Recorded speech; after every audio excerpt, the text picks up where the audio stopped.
imaginez l'évidence et quand il y a je crois une quinzaine de jours ou un mois ici, nous discutions avec les organisateurs de cette chose, de ce titre, il y avait quelques oppositions violentes comme si l'évidence n'était pas évidente et qu'on ne pouvait l'imaginer. Et je crois que après avoir entendu le peu que j'ai entendu depuis ce matin ou tout récemment, je crois qu'effectivement ce serait la seule définition du travail de l'architecte que d'imaginer, de donner forme, de donner image à ce qui est évident. Et pour se référer à des textes sacrés, ils ont des yeux pour voir et ils ne voient pas. Et c'est un peu ce que l'on pourrait constater. Pourquoi, alors qu'il ne s'agit que de faire des logements habitables, il s'agit de faire des logements habitables pour d'autres gens qui ont des façons d'être, des façons de vivre, des conventions sociales. Pourquoi à toute force échapper à cette évidence pour se réfugier dans une externalisation de notre métier? Et pour ne parler qu'à mon voisin, et pour répondre à ce que disait Emmanuel Colbock ce matin, je crois que précisément c'est parce que les architectes sont comprimés, maltraités, malheureux de ce qu'on les force à faire dans l'intérieur des logements, que ces fusées de couleurs, ces feux d'artifice éclatent sur les extérieurs. Et que on ne peut pas s'en satisfaire, et parce que malheureusement, ce n'est pas à Neuilly-sur-Seine, mais à La Courneuve ou ailleurs, que ces expérimentations ont lieu. Au fond, peut-on faire subir aux autres ce qu'on n'accepterait pas pour soi-même?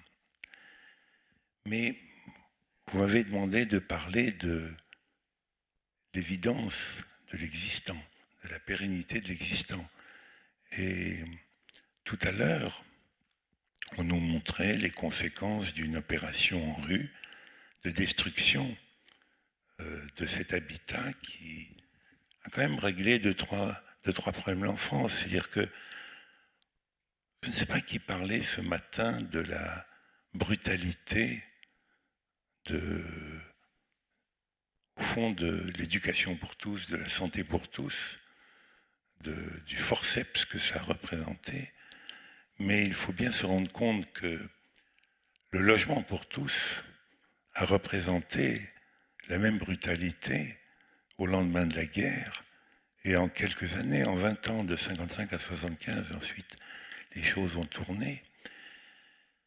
Mais pour revenir à une chose que je répète sans arrêt, pour ceux qui m'ont entendu, dans le recensement de 48, 10% des logements en France ont un WC et l'eau courante à l'intérieur. L'eau courante, pas seulement l'eau au robinet de l'évier, mais un lavabo, une douche, voire une baignoire. Et ceci, au prix d'une brutalité sans précédent, a été réglé en une vingtaine d'années et a même subi l'invasion, en quelque sorte, des pieds noirs d'Algérie, qui sont venus à 1 million. C'est pas mal, 1 million de personnes. C'est beaucoup plus que les Roms, qui ne sont que 20 000, repeupler la France, qui les a acceptés. Donc, parlons de cette expérience, de la brutalité de cette expérience et des moyens de cette expérience. C'était l'époque du béton roi, du béton criminogène, comme disait Michel Rocard. Et je regardais le hall de ce magnifique bâtiment et je me disais, tiens, il est en béton. Et pourquoi ce béton n'est pas criminogène? Parce qu'il est réservé à quelques-uns, parce qu'il est chic, parce qu'il est snob. C'est le même béton. Alors pourquoi ce béton serait criminogène pour les uns et pas criminogène pour nous tous réunis cet après-midi ici? C'est vrai que, et ça recoupe un propos de ce matin sur l'industrialisation à tout va, l'idée qu'on puisse jusqu'au bout concevoir dans une usine la totalité des choses de l'habiter est une idée absolument folle.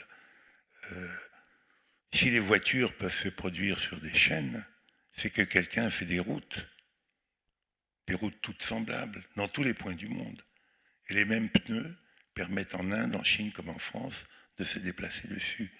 L'ennui, c'est que les terrains, leur pente, leur orientation, leur sous-sol, leur alimentation, leur proximité, leur environnement, leur climat, les façons des gens qui sont tous différents.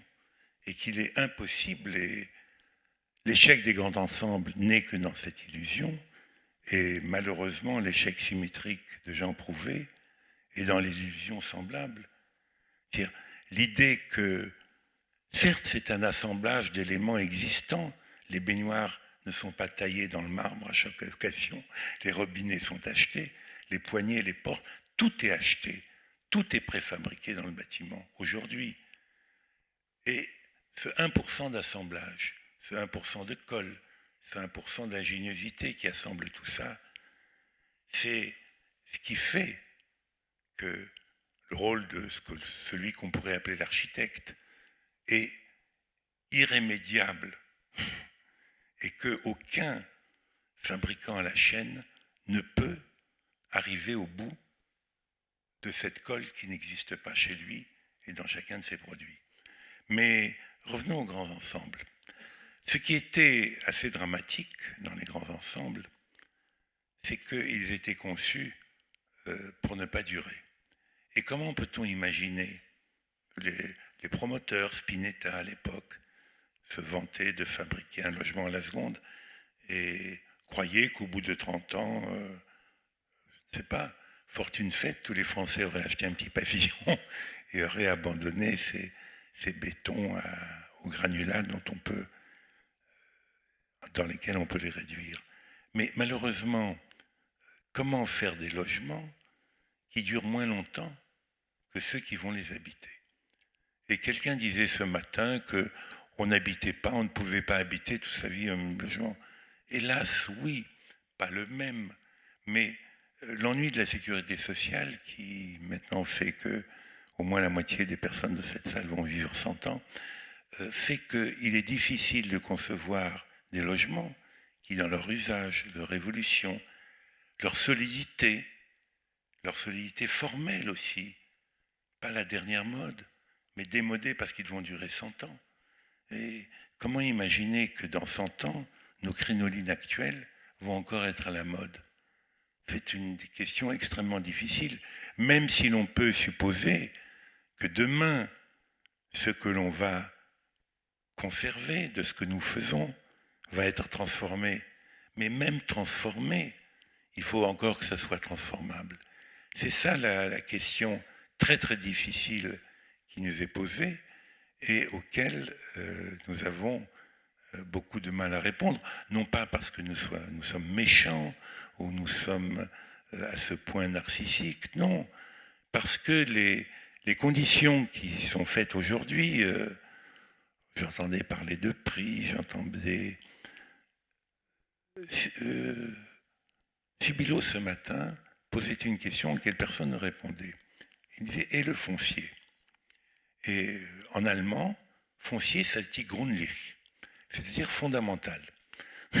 Et je crois que cette question du foncier, elle est quand même fondamentale parce que les petits jardins charmants de 10 sur 20 qu'on nous présentait, mais leur destin naturel, c'est de devenir un bidonville si on les laisse construire. N'importe qui a envie de faire une petite maison, 10 par 20, c'est parfait, une maison 10 par 10, un jardin 10 par 10, contigu. Il suffit de quelques routes ou quelques chemins, quelques cheminements. Au Japon, c'est très serré. Toutes les banlieues japonaises ne sont pas faites sur un parcellaire plus grand et on vient d'Europe pour le voir. Donc, cette question de qu'est-ce qui donne la valeur à quoi? Et qu'au fond, toute la valeur du foncier en ville, elle n'est donnée que par l'investissement public. Qui paye le tram? Qui paye les écoles? Qui paye les hôpitaux? Qui goudronne les routes? Etc., etc. Et pourquoi en ville? À la campagne, c'est différent. Mais pourquoi en ville doit-on acheter des terrains? On devrait les louer. Du reste, l'aristocratie anglaise a fort bien compris cela, puisqu'elle ne fait fortune qu'en donnant des baux amphithéotiques, et tous les 100 ans, elle se remplume et peut se racheter quelques chapeaux, quelques golfs ou quelques jaguars ou Rolls, selon le niveau social. Donc, je crois que la première des choses qu'on devrait décider ensemble, n'est-ce pas, si nous prenions tous le pouvoir cet après-midi, c'est de décider que dans le périmètre urbain, ces périmètres qui existaient à la Libération et que Chalandon, le bien nommé, banquier de son État, avait supprimé, dans les périmètres urbains, on ne devrait que louer les sols. Il ne s'agit pas d'exproprier les gens. Le droit de propriété est depuis la Constitution de la Révolution française un droit sacré. Donc personne n'est exproprié, personne ne se ruine, et on ne met pas en tête de bilan des sommes inutiles qui forcent à la contorsion ultérieure. On loue les terrains, point. Les propriétaires sont heureux puisqu'ils deviennent des rentiers. Au lieu de toucher un jackpot qui leur est confisqué, si j'entends les promesses, à 75%. Donc autant ne pas avoir une fiscalité confiscatoire et faire de chaque propriétaire un rentier heureux qui, comme Bouvard et Pécuchet, va pouvoir se cultiver tranquillement. Voilà à peu près les questions de cette pérennité des choses auxquelles nous devons répondre. Mais il y a peut-être pas seulement cette question, parce que vous avez été confronté à Évry-Courcouronnes à une situation tout à fait particulière où des logements dont on peut dire qu'ils n'étaient pas amortis, des logements que vous aviez conçus, parmi tous les logements que vous avez pu concevoir dans votre carrière, eh bien, donc ces logements ont été ou vont être détruits. Je ne sais pas où en est la procédure. Mais... Oui, si on parle de... Enfin, c'est une histoire qui m'est douloureuse, mais bon, puisque je suis interrogé, je vais répondre. En 1983, j'avais gagné quelques années avant un prix d'architecture, donc pour me récompenser, on m'a proposé de construire 80 logements HLM face à l'hôpital d'Évry d'Adrien Finfilbert. C'était l'époque des villes nouvelles.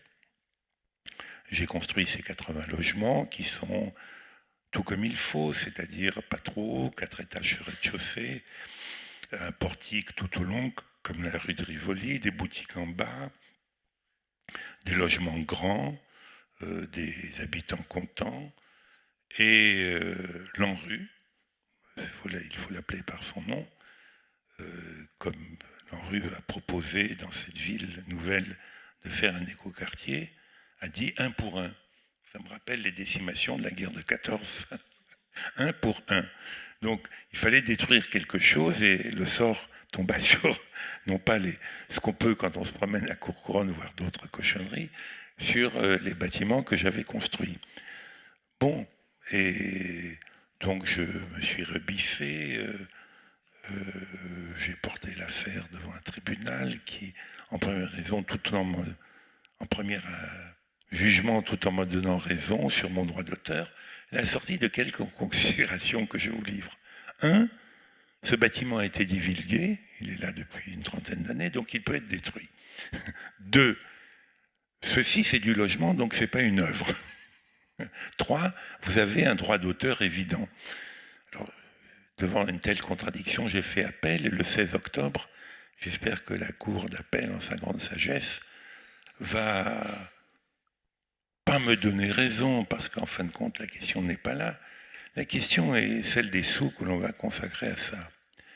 Ces 80 logements, pour les détruire, indemniser leurs occupants, j'aurais pu venir avec un tas de lettres déchirantes des habitants expropriés et relever à Fleury-Mérogis, non pas dans la prison, mais juste à côté.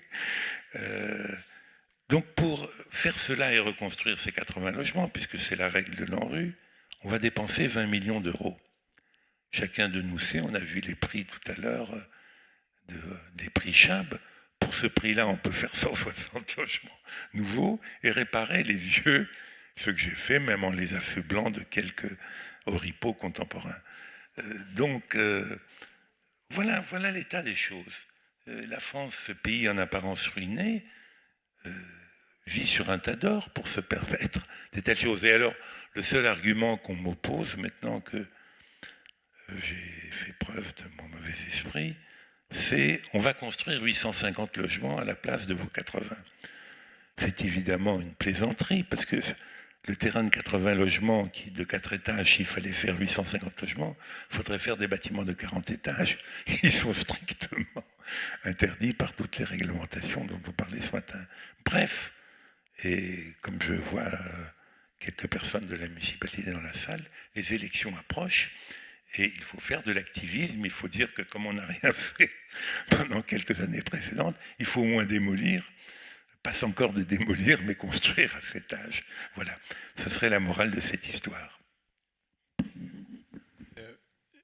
Cette question du stock finalement, parce qu'il y a un stock énorme de logements en France, et souvent maltraités, comme on vient de le voir.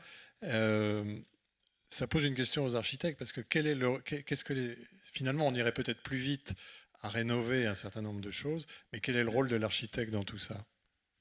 Il y a 1000 questions dans une question. D'abord, la question du stock, c'est aussi de ceux qui y habitent. Et moi, j'étais assez frappé, j'étais avec Louis Besson, le jour où la première barre de la Courneuve était dynamitée. Et j'entendais crier dans la foule, une autre. Et je me disais, est-ce qu'on allait faire sauter les autres bâtiments avec leurs habitants? Du reste, ça aurait réglé 2-3 problèmes, certainement, de trafic de drogue. Donc, ce ne sont pas que des logements, ce sont surtout des habitants. La deuxième question, elle est celle du stock et celle des flux.